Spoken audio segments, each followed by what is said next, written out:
باب قول الله تعالى وعلى الله فتوكلوا إن كنتم مؤمنين. وقوله يا أيها النبي حسبك الله ومن اتبعك من المؤمنين. بسم الله الرحمن الرحيم، والصلاة والسلام على نبينا محمد وعلى آله وأصحابه وسلم تسليما كثيرا. سبحانك لا علم لنا إلا ما علمتنا إنك أنت العليم الحكيم. أستغفر الله الذي لا إله إلا هو الحي القيوم وأتوب إليه. اللهم انفعنا بما علمتنا وعلمنا ما ينفعنا وزدنا علما. بيه أرابا سوية هجرية بكلي أني كمناني أني بيناني أني ولون فلا شهر ذو القعدة من هجرة سانكالو تاني كلنا بسويني ودورنا. ميلاد النصارى وكجات بافلا أني مغا أني وورو سانكالو ناني نبي سويني مغا نفلانا. أمبي داود أبو مسجد رجاء أمبو كونو درس الإمام الشيخ الإسلام الإمام محمد بن عبد الوهاب أكا كتاب كونو كتاب التوحيد بندا مناكو باب قول الله تعالى وعلى الله فتوكلوا إن كنتم مؤمنين. بي أمبي ولي رمي وقوله يا أيها النبي حسبك الله ومن تبعك من المؤمنين. الآية الثالثة أنكم مؤلفوا نمبوندا أي آية دمدو سما على كوكي شاهدوا. آية سبنا قوله تعالى ألككم لم ينكر تعالى يا أيها النبي ألكم نبي ما المراد به الرسول صلى الله عليه وسلم لا يني مني ألك تشيدي. يخاطب الله رسوله بوصف النبوة أحيانا وبوصف رسالة أحيانا. ala do ciden kuma nyogonya wakatu dola nin nabi nyuma yamma nkutuye wakatu dola ba kuma nyogonya ni cidenya mankutuye. fahina ma ya'muruhu an yuballigha yunadihi biwasfi risalati. wakati minni ala ye cidenya mariya kwa kala selideke aba wele ni cidenya mankutu de wala. ni yoro minna ba nyamariya de kwa kala sele de ke aba wole ni cidenya mankutu de wala. wa ma fil ahkamil qasati minna be ciden kuma nyonya ni kiru munun kire ni cidenye fal qalibu yunadiyahu bi wasfi an-nubuwah. akacha be ciden wala ni nabi nyuma ya mankutu de. ومثال يوجمعي قال تعالى ألا قال من قرطة لنو يا أيها النبي لما تحرم ما أحل الله لك. ألا قل نبي من نايب فين حرام يالا يميل دغاية ني يكيري دي نا يكيري من يسيتي دي ما يا ولني نبي يا منكتوي. وقال تعالى لك ويوركن يا أيها النبي إذا طلقتم النساء. atumbe kiri fo yorowere la kunna be nyuma nabe muso bila ni fana kiri de aya wole ni nabi nyuma ya mankutuye. wan nabiyyu fa'ilu bi mana mufa'ali bi fathil ayni wa mufa'il bi kasriha ay munabbaw ومنبئ ننفل بيتي دنيا منبو akibar yalendo kabo alafe wa munabbiu ciden baka jon kibar ya fana fa rasulu sallallahu alaihi wasallam munabbau min qibalillahi ciden kibar yalendo kabo alafe ala ye ciden kibar yalendo kabo alafe wode munabbau wa munabbiu li ibadillahi ewa ciden ye alaka jon kibarilla alaka jon ka kibarikala fana mana ciden ye kibarilla shelaye alaka jon mafana qawlu nako hasbukallah ay kafika hasbu kuremunye alayi wasa wal hasbu al kafi hasbu yede wasali wa minhu qawluhu aati dirhama fa hasbu abi arabu kanna darham kalendi adrobe wasake wa hasbu khabaru muqaddam wa lafdhu al jalalati mubtada muaqqar wal ma'na ma Allahu illa hasbuka ala ke foye foy wasabaga ala ye wasabaga de ala make foye wasabaga wa yazuzul aksu otana yere dagara ay an takunu hasbu mubtada wa lafzul jalalati qabarahu wa yakunu al-mana ma hasbuka illa Allah yi wasabaga te foye ni alate wa haja arjahu no semino kon ninde kagiri ma hasibuka illa Allah wode kagiri kateme ma Allah illa hasibuka ika fo ma hasibuka illa Allah akode kagiri ika wasabaqate foyeni alate qawluhu man taba'aka min almu'minin man ismu mawsul mabniyatu ala sukuni wa fi atfiha arayani li ahli alilm ومن تباك من المؤمنين حتف من فلان يحكلنا فلا بالا دونك بغوبلو قيل حسبك الله وحسبك من تباك من المؤمنين دو كل لنا ألا يوسى وحسبك من تباك من المؤمنين مؤمن من فنتقروك يوسى دونك بغو يافني حكلنا فمن ما توفت على لفظ الجلالة nina mimun be ibe mimun shagi kata yoro jumama laful jalala hasbukallah Allah mimun niya shagi kata yoro ma korode ala yuwasa itugu bagaw yuwasa yannahu aqrab paske odeni mimun odeni okasu mimun nuni Allahu laful jalala ni kasuru do ko iba shagi kata odema walau kana li atfu ala al-kafi mun yin foko ko ne atifuin ke mimun shagi kata kafuin de ma fi hasibuka la wajaba i'adatul jar ko ola ko tumbe wajibi ka harafu jari ka sagaka wa haja ka qawli ta'ala ko be ke kuma laka kuma huwa alladhi ayyadaka bi nasrihi wa bil mu'minin ala de masai nayi isembentiya na kaddemeye wa bil mu'minina harfu jari sagili fule ka sagaka bil mu'minina ayi sembenti ani mu'minin fanai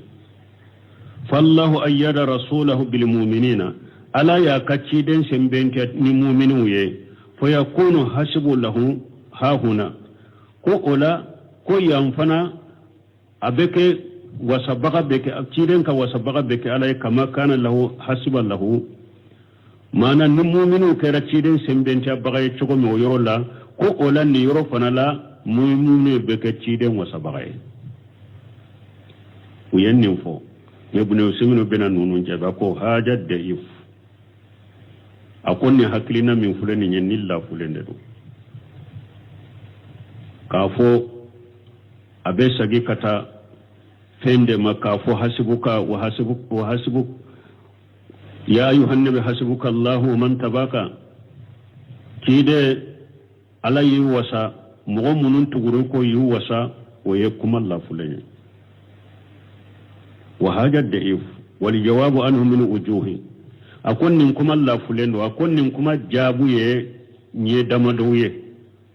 أولا فلو قولهم أتف عليه لكونه أخرب ليس بسهيه جابوا فلو نوكو ko atifu be sagi kata lafuli jalala de ma ko pasika no de kasuru ako sahalente faqad yakunu al-atifu ala shay sabiqi ako atifu be se kake kuma min temena kuma inye kateme hatta inna nahawiyina harin nahawtigu yere qalu idha ta'addarat al-matufat yakunu al-atifu ala al-awwal nahawtigu yere ko harafu sagi yoro na a chayara jate jatira harafu sagi yoro jate jatira ko harafu beseka sagi kata foloma atifu bigam kata foloma asaniya fulanna qawluhum law utifa ala al-kafi la wajaba yaratu al-jar akunu ko na yasro atifu minu atifu de kata kafu de ma ni atifu kera kata kafu de ma ko harafu jari sagili tumbe ko kade ako washahihu annahu laysa bilajimi ako kuma sale o fanati lajimu kafoni atifu kera finka mimbe kofe bo harafu jari sagili be ko ka ko fana laysa bilajimi kama qala ibn malik wa laysa indi lajiman إذ قد أتى في النسر والندم سهيه مصيبتا ثالثا كسبنا استدلالهم بقوله تعالى من كو أتفو بك اللفظ الجلالة دك نو يقدل لك لك كمي هو الذي أيدك بالنسر وبالمؤمنين نو يقدل لك النية ko ala de masai na yi sembentia na kademe ayi sembentia ni mu'minu ye ko wala ni fana besaka ke ala de masai ayi wasa mu'minu wasa ako fule ko kaddele kan ni aya minye fatayidu lahum khairu kaunihim hasbahu mu'minu ka ciden sembentia anun ko ciden wasa ko kelunte sembentia ni wasalite kelenye لأن ما كونهم حسبه أن يأتمر عليهم فسكنا كرد كم مؤمن يتشيدن وصاب تشيدن بسيسو كده أبيك أكاكو سيسو مؤمن كده وما كونهم يؤودونه من لانين على كم مؤمن بتشيدن سنبنتيا أي ينصرونه ما استقلاله بنفسه مؤمن بتشيدن دمه كفر تشيدن جولن نايره tayidu be sheka ke ebe muqaddame ma tigi jolende na yire na kapkoye e ya deme de fa bainahuma faraqu hasibun ani tayidun faraqu bunu nyogonji parce hasibu yire be sisi mo kare ki kakko de sinsaka ebe sinsaka de ite sheka joni yire ebe kakko sinsaka de tayidu yede e jolende ni yire ma tigi bi deme faraqu bunu nyogonji ninye جابوا سبنا الرابع جابوا ناننا أن الله سبحانه حينما يذكر لحسب يقلسه لنفسه جابوا ناننا على مسمى سنيالندو قرآن كننا يحسبوا ينفو يرو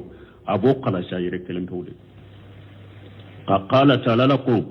ولو أنهم أرضوا ما أتاهم الله ورسوله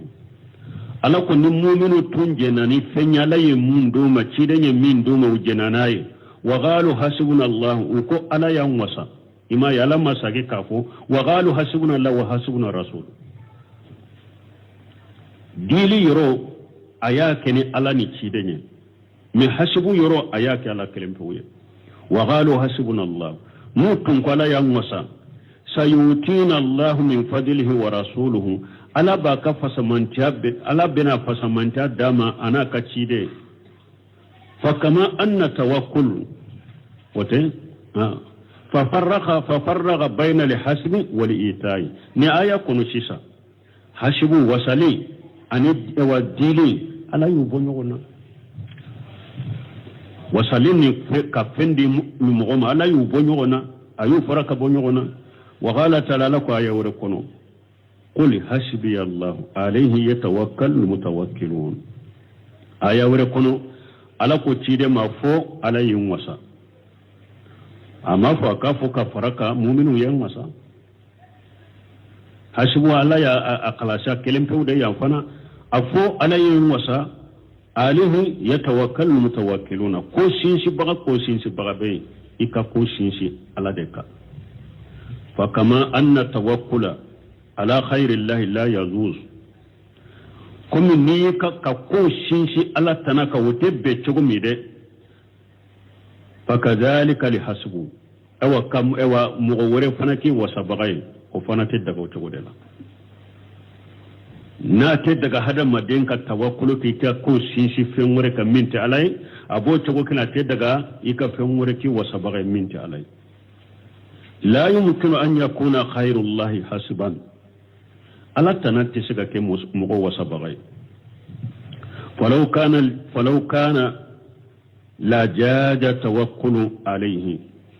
na yasro daga ala tanaka ki i wasabagay atumbe daga ikika ko sinsi ala tanaka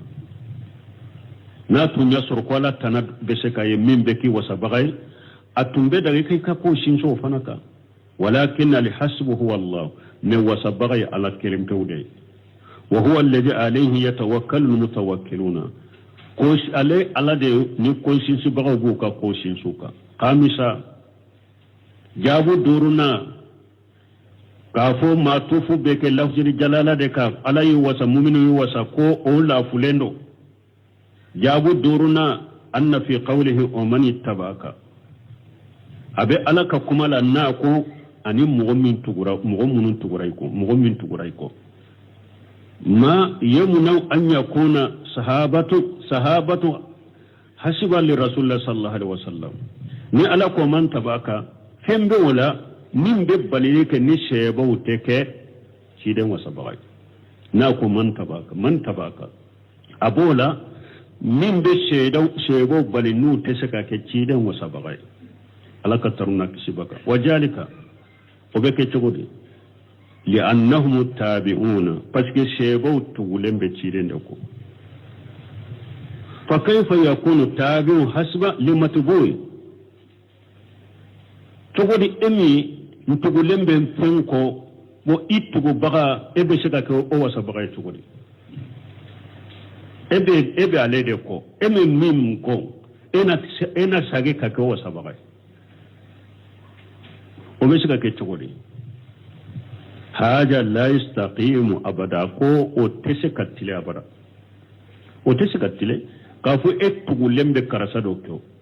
etugulembe ale min ko emin tugulembe ale ko ena sage ka ke ale wasa bagai o teseka jo o teseka tile abada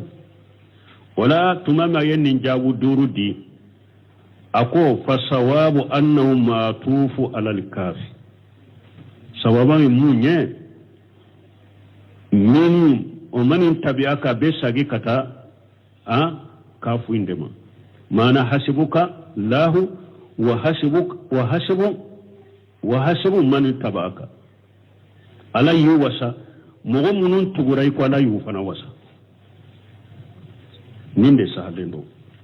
ma tufu abesagi katakafu indema fi qawli hasibuka ay wa hasibu man tabaka min almu'minin mana ala yu wasa mu'minun munun tugrai ko ala yu fana wasa ninde sahalendo ala yu wasa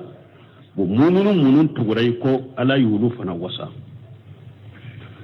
fatawakkalu alayhi jami'a anta wa man tabaka wala aw ani mu'minun tugrai ko abeka ka ko shinshi alaka ala yu wasa mu'minun tugrai ko ala yu fana wasa donc eni mu'minu be munun tugrai ko abeka ka ko da alaka ala da yawa wasa bagai وقوله ومن يتوكل على الله فهو حسبه. الآية الرابعة قوله تعالى آية نانينا لك كمالا من كرة علينا ومن يتوكل على الله فهو حسبه ألكو نمو من يكا كوشيش ألك لبي وصف ومن يتوكل على الله فهو حسبه جملة سرطية تفيد بمنطوقها جملة من فلنية ومن يتوكل على الله فهو حسبه سرطية دو سرطي دو فلك فو على فلك سرطي دو فو أبي مميرانا مانا ayan kuma bayiranna abin faida dama anna man yatawakkal ala Allah fa inna Allah yakfihi mahammatihi wa yushiru lahu wa sayashiru lahu amrahu ayan man tuye munye ayan ne kuma min fonye aya ka kuma aye kuma min fo ayan ka kuma in be faida dama ko ni mugo yi ka ko da alaka ko ala bi wasai ka hamina ko la ala bi ka ko no yayi fallahu hasibuhu ala bi wasa walau hasala lahu badul azaiyati har na yasuru torau do yisuru ala bi wasa ni mo min ka ko da alaka ate ko min ni mo min fana ni ka ko be sin shalaka ki ka ko da alaka ko torati soro de me torau bi suru la jarabi bu suru ala ti la bilade abi wasa har na yasuru torau do bi suru fa inna allaha yakfihi al aja ala bi wasa kabu o torau ma wa rasulu sallallahu alaihi wasallam shaydul mutawakkilin alaka cide munun bo uka ko da alaka ko dan bagaw nyemaye alaka cidende ko dan bagaw alaka nyemaye cidende wa ma zalika kafaroka yushibu al aja toraw de guntum be ciden soro wala tahsulu lahu al madarratu ne toratun tasoro ali aza ani tora min be sha dama de guntum be ciden soro me toraw tun tasoro لأن الله حسبه بس ألا يا وسا فالنتيجة لمن اعتمد على الله نتيجة مني نمو يكاكود على كبير دمنا أن يكفيه ربه المؤونة على بوسكب مسقبما جليا بين مسقب على بوسكب ولا أبي ولو أدلا نتيجة يودي ولآية تفيد بمفهومها أنكو آية منطوق وبايرا كفايدة داما نمو مغيا كاكو دا ألكا ألا بي وسيكا حمينا قولا أبي كاكو نغيا نيني منطوقها آية كاكوما نيرا يكوما من يرفو مفهومها والآية بمفهومها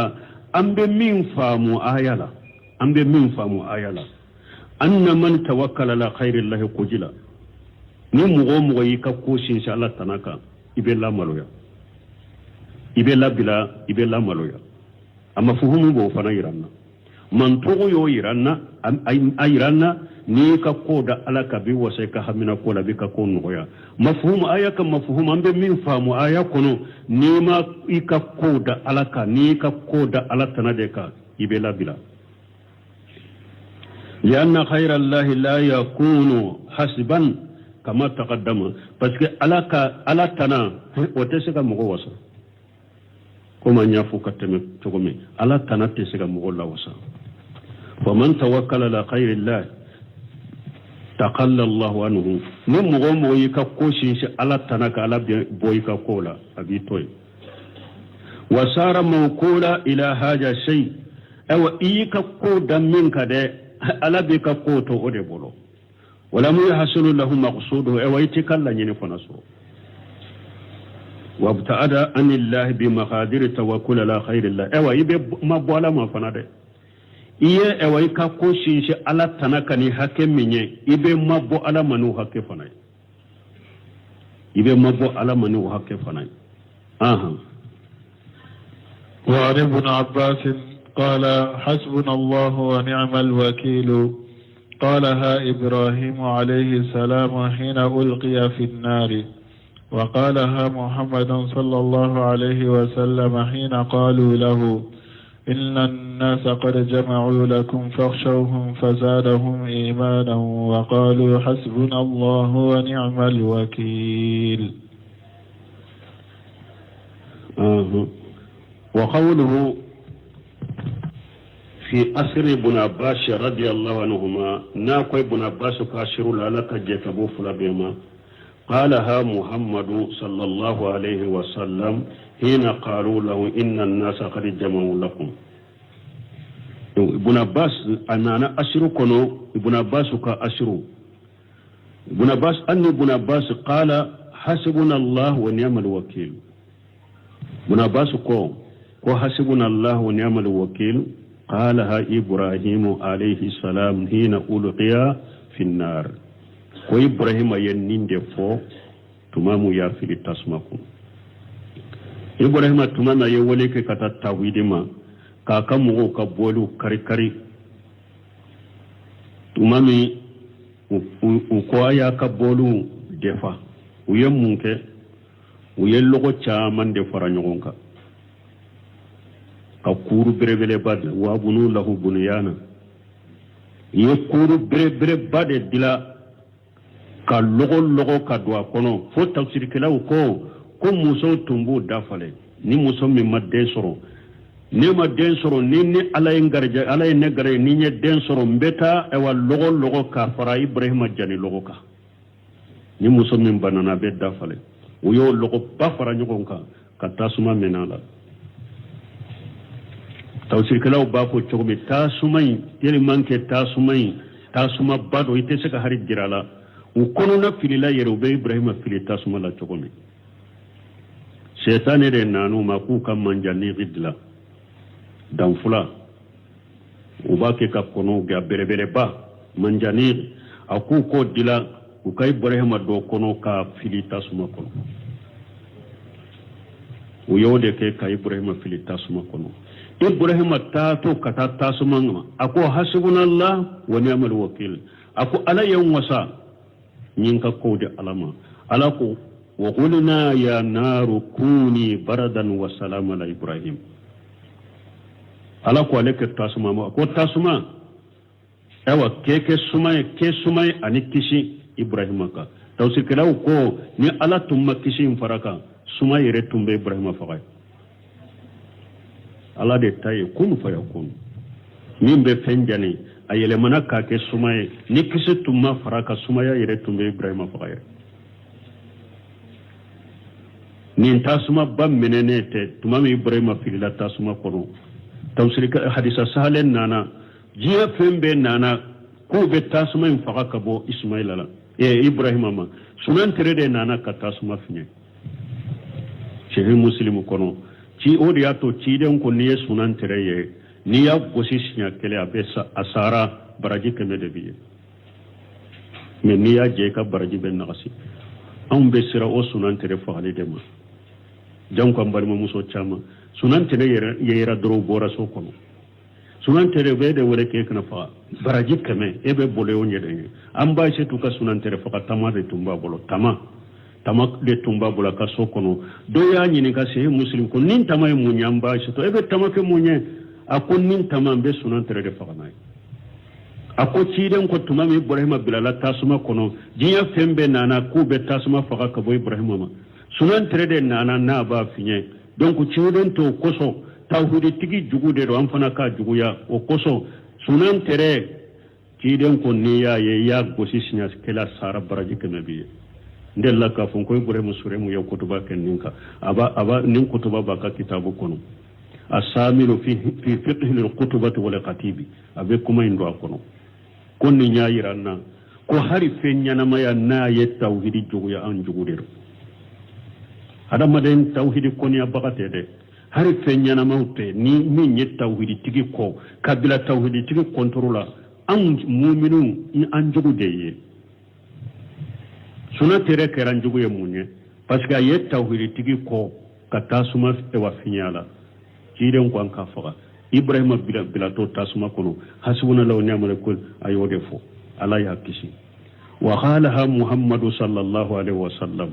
hina qalu lahu aw Muhammadu fana yode fo hasbuna Allah wa ni'mal wakil tumamu ko Muhammadu macide ma inna nasa hada madu nunu bebe na sarahu qad jama'u lakum uyu ufaradan yugon kaw kamade faqsawhum ayasiru nyade fajadahum imana ni nyen fen fara Muhammadu ciden na kan esebo ni nye dore faru kalliman yaka arwahu al-Bukhari wa an-Nasa'i nando nasarhula wa qawluhu fi asri ibn Abbas radiyallahu anhuma qalaha Muhammadu sallallahu alaihi wasallam hina qalu lahu inna an-nasa qad jama'u lakum wa haja fi an-nash al-Qur'an no seminu konni be qur'ana kolodela lamman sarafa abu sufyan min uhud nilla nyine munye tuma min hudi kele inkera ado mu'minu nu ye ciden kan nyamar kan soso ala yu lajrabi fo kafiru ye mo bi wolon fula faqula tuma mi kafir abu sufyan o ya sura be kafira de la maslamiya tuma mi ani jama sagira katam makka arada an yarji'a ila an-nabi sallallahu alaihi wasallam wa sahabihi li yaqdi alaihim bi jamihi atato ayalla nyini ko ale ka sagi kana aka galon fola ko ale ka sagi kana kire ni mu'minu to aku be fakasinya kala ku be bacina kala tuma min ninjigina kono fa laqiya rakiba ani tamadun do benna fa qala lahum aku tamadun jamakunuma ila ayna tajhabuna ko au betami qalu najhabu ila al-madinati wa tamad jamakulun ko am betam madinati fa qala abu sufyan ko ballighu muhammada wa shihabahu awa na tara madina aya allah shi muhammadu mana ka shebau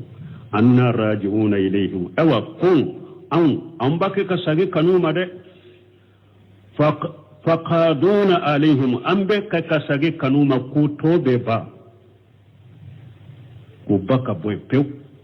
ayta kanun fu yede faja rakibu ila almadinati nintama de jama kudu de nana madina faballaghuhum ويتشي لا شيء دين شيبوما وقال رسول الله صلى الله عليه وسلم من معه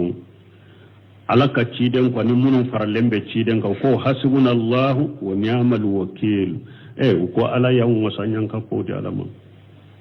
وخرجوا في النحو 70 راكبا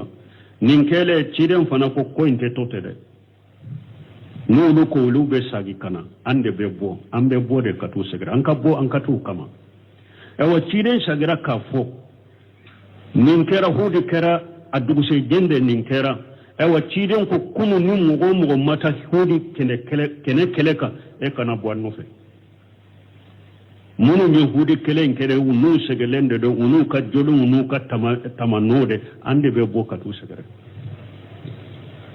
mbali mon nu sebo nu yenni dina dilaka segere ni mugo min ku bi yere compare nu be kanunu nani ala tito de pejan kono balaw bi soroya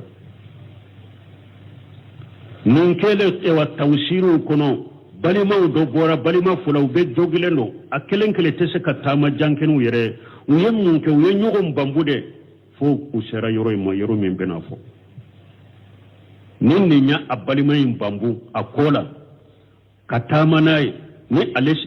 segena nin fana lafira doni nin fana be jigaba balima yin bambu akola katama nay fo sera humarali asadi موجو لبورانينا وخرجوا في النهم 70 الركبة يبورا مغبي ولون فلون يغنا حتى بلغوا همراء لأسد فو سيرا يرو دوما وافو همراء لأسد ثم إن أبا سفيان وكفي أبو سفيان فنا تمامي أيامي ko ciden na kashe bora ko be ubake kana uma koy awusu wana fana yen mi mwete siranya bilala dusukun kono summa inna ba sufyana taraja an arayi o ko fi abu sufyana sagira kabwa ka haklinaka wa ansarafa ila makkata asagira kata makka min fola e ko ciden ni sebo bawu makoy alay siranya bilala dusukun kono sageli min tun fora na yesira min ko be sagi asagira ko fe kam makka nyini ka sagi kata makka wa haja min kifayati llahi li rasulihi ulil mu'minin ni alaka wasade ni alaya kaciden wasa ka mu'minun wasa hayso atamadu alayhi ta'ala tumamu yuka ko da alaka bal mun yu misalu ya udere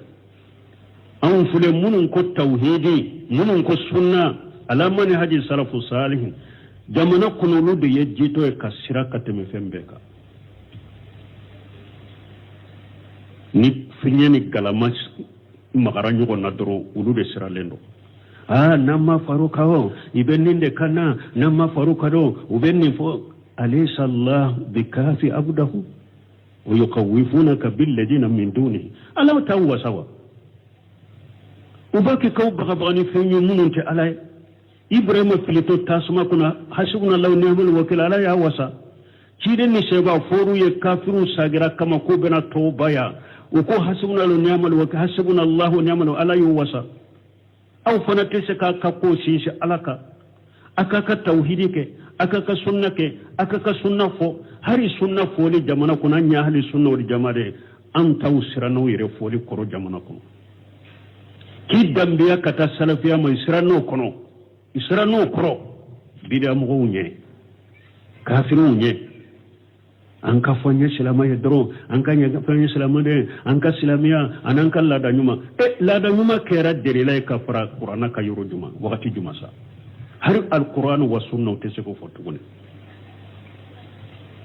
an ka silamiya an kan lada nyuma har alquran wa sunna te se ko fo siranya bolo jito ya bolo aya ka ko da alaka ka fo ala ya wasa ala ba wasa fana de ayi doni tauhidiye aka doni sunnaye komi ciden na ka shebo ni mo nyuma temena ya ke chogome ala ba wasa jamana in kono ni sirala ala nye ala be fembe sirinye ni minima sirala nye ede be sira fembe nye ala kantisi qawluhu inna an-nasa na kum mu'un ay aba sufyana wa man ma'ahu inna an-nasa min fulani aba sufyana na ka jamade munu faralembaka wa kalimatu an-nas huna yumassilu biha al-usuliyuna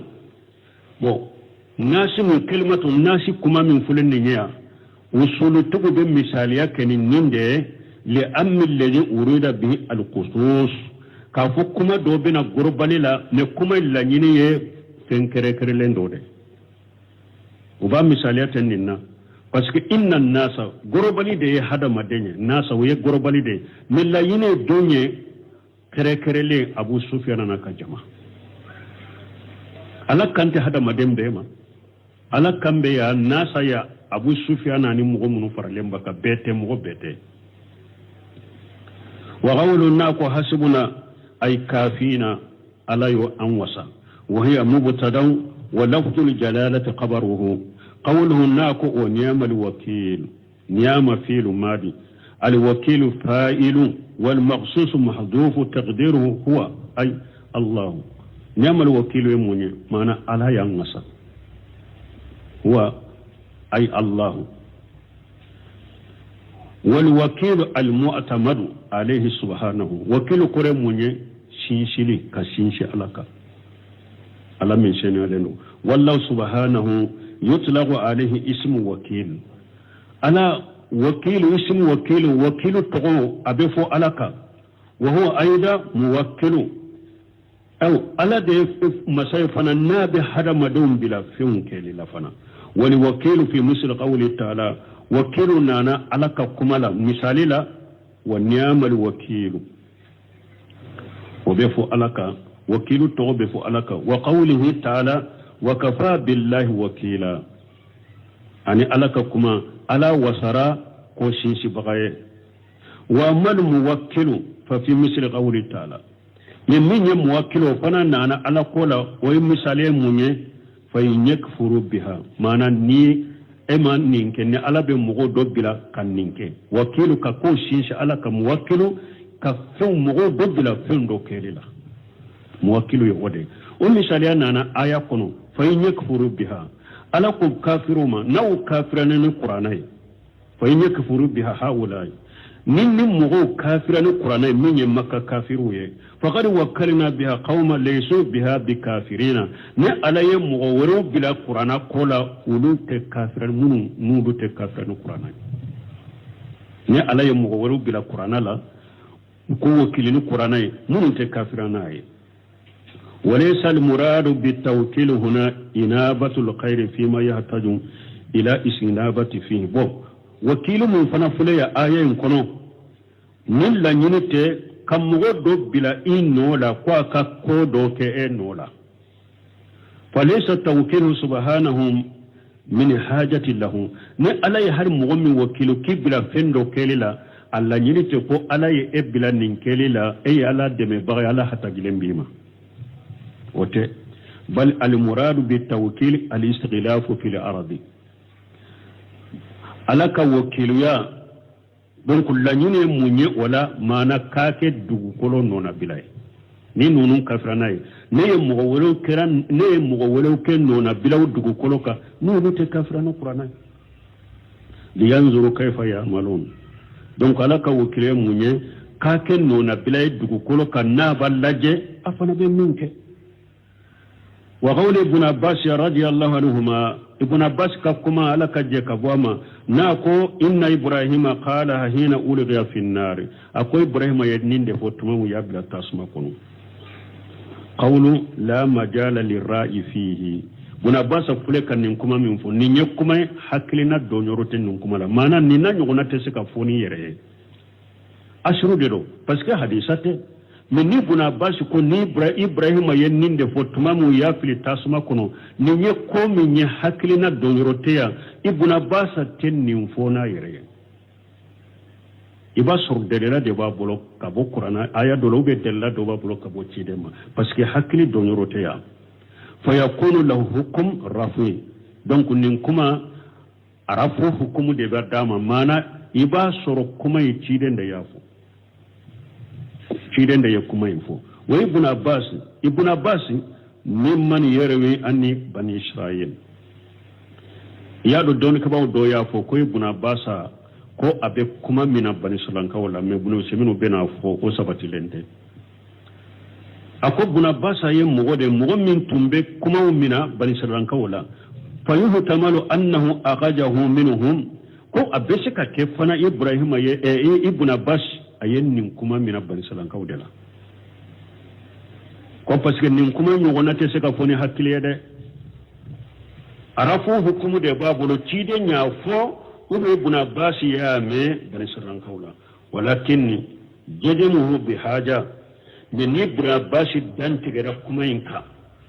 wa kharnuhu lima qalahu rasulullah sallallahu alaihi wasallam aninna yakuma intugo ciden ka kumala مما يبين أن يكون أخرجهم من بني إسرائيل وبايرنا كو أكجا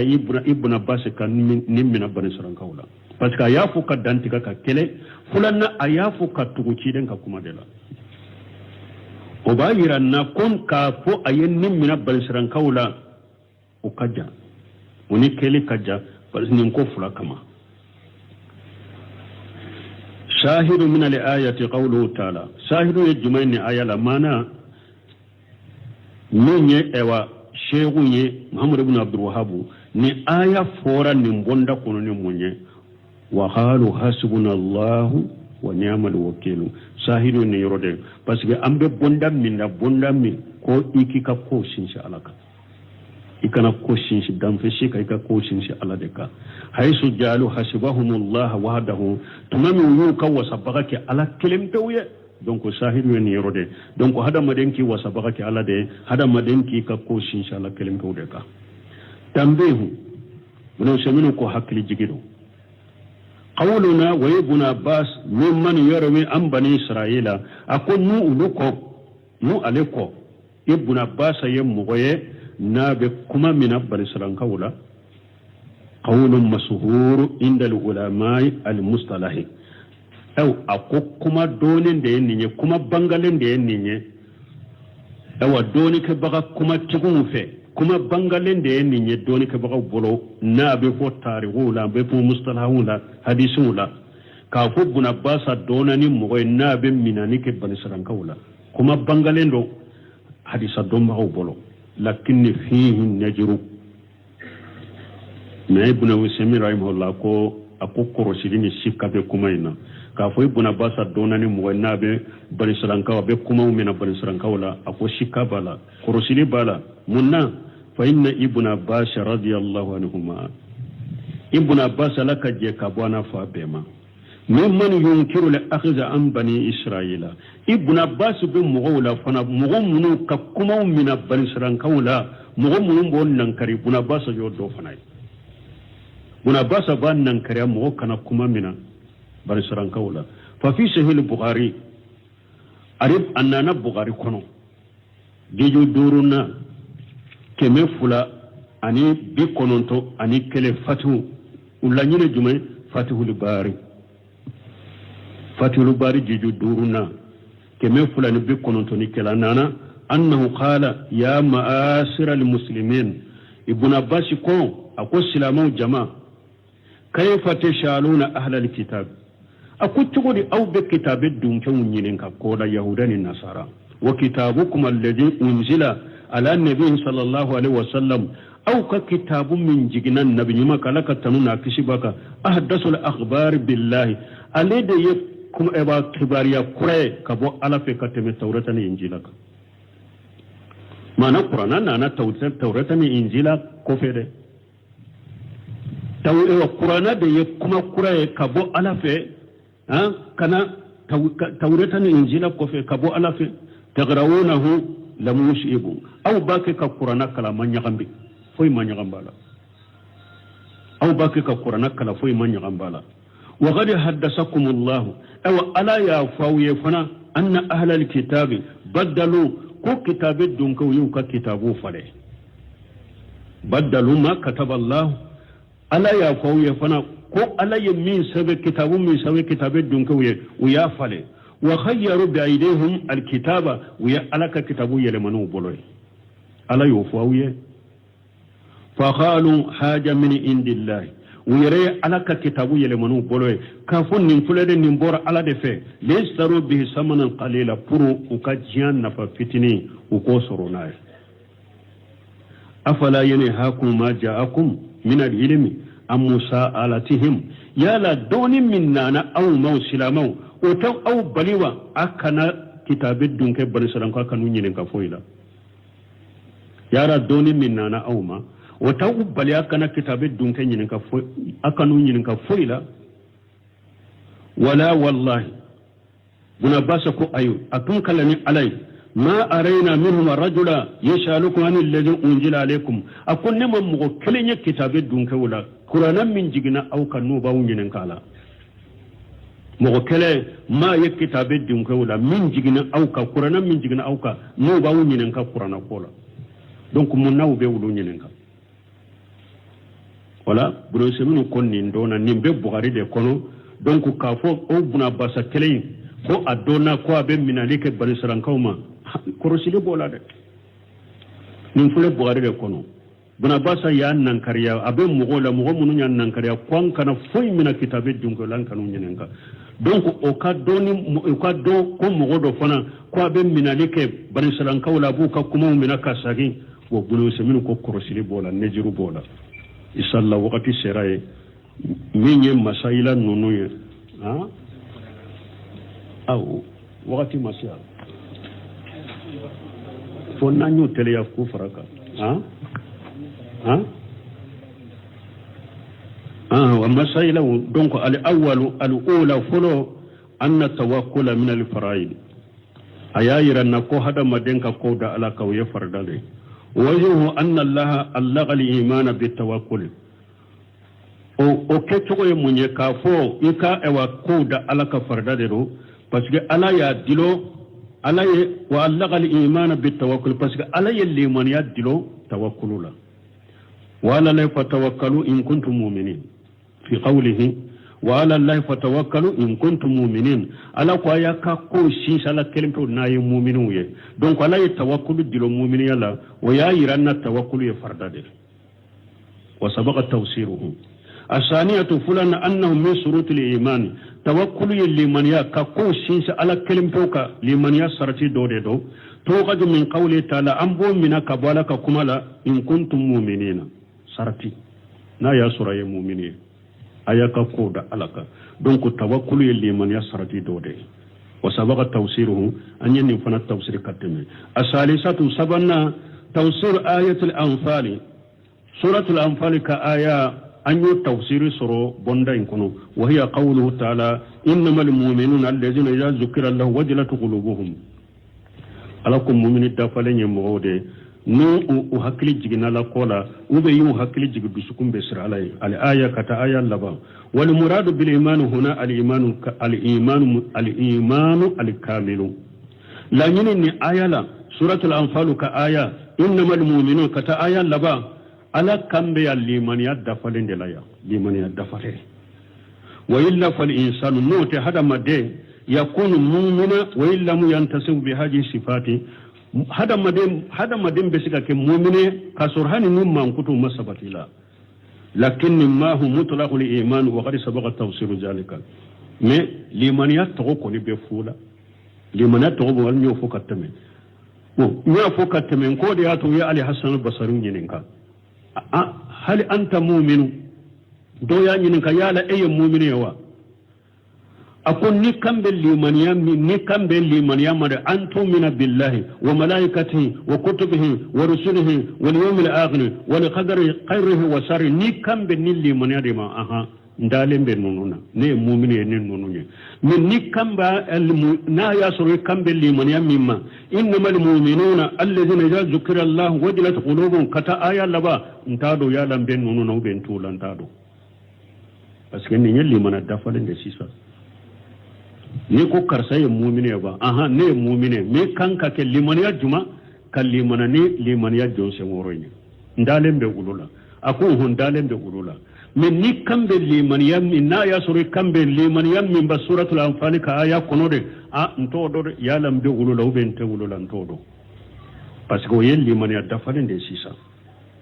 arabiatu nanina tafsir al ayatu fi akhiriha ay akhir al anfal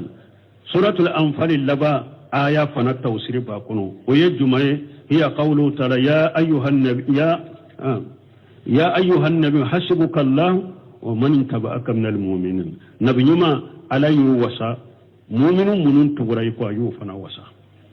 دونك اني ايات توسير سورو bonda en kono donc ni aya e kana tawsiri tuguni de ko ewa ala ya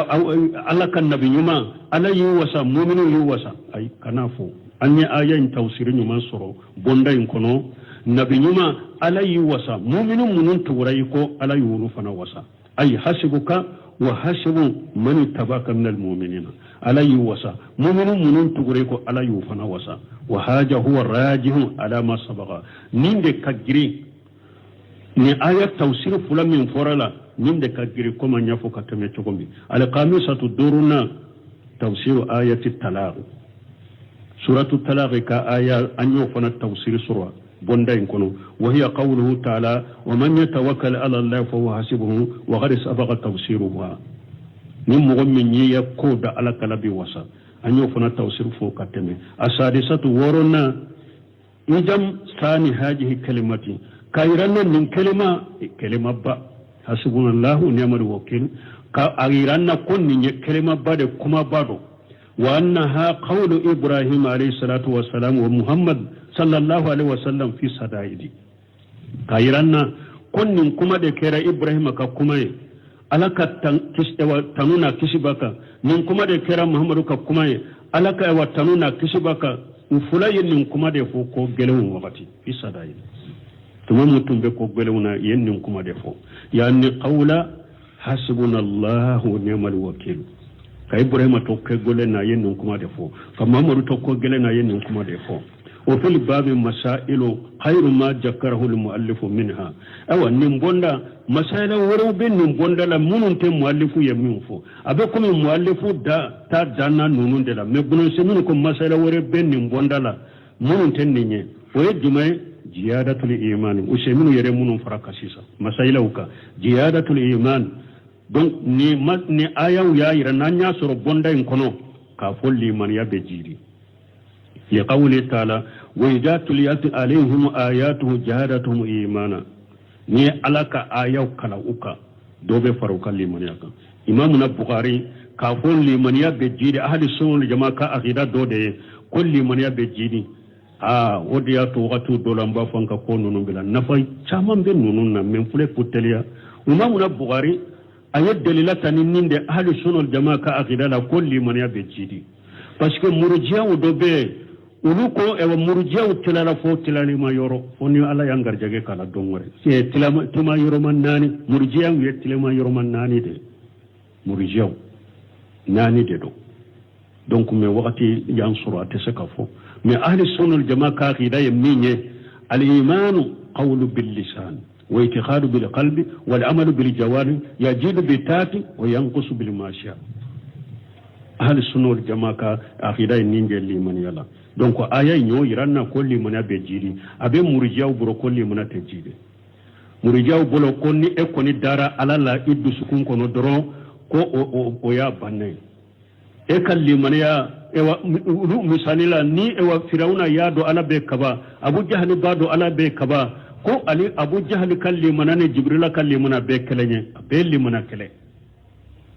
wulu boro limana tijaratin nasi ni ala sonna dersurela ambe se ko franfanci komi bi nin kera teliyala wa minha ba kono annahu inda sadaid yanbaghi lil insani